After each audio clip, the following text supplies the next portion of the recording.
Halos 6 na oras na trap sa imburnal ang isang palaboy sa Cebu City. Naghahanap daw kasi siya ng barya. Naasa frontlining balita si John Aroa ng News 5 Visayas.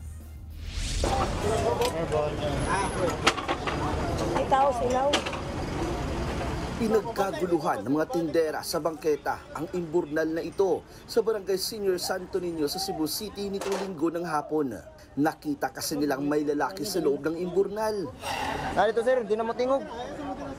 Mano-manong binuksan ng mga rescuer ang takip ng imburnal gamit ang piko at maso. Ilang sandali pa, nabuksan na ang takip. Pero ang lalaki hindi pa rin nagpakita sa mga rescuer. Nagtago siya sa sulok. Nagmatigas pang lumabas sa imburnal ang lalaki. Saka ba, saka? Alay, may sigarilyo diri. May sigarilyo. Alay, yun. Sinubukan siyang kuhanin na mismo sa loob ng imburnal na may tubig at putik. Maya-maya, lumitaw na ang ulo ng lalaki mula sa butas. Dahan-dahan siyang lumabas na may bit-bit na bote. Laman niyan ay mga napulot niyang barya. Isa-isa niya pang tiningnan ang mga tumutulong sa kanya hanggang sa umakyat na rin siya palabas ng imburnal. Kinilala siyang si Gilbert Istoleno, 30 anyos, palaboy sa lugar. Ayon sa sumagip sa kanya, lumusot si Istoleno sa imburnal para maghanap ng barya.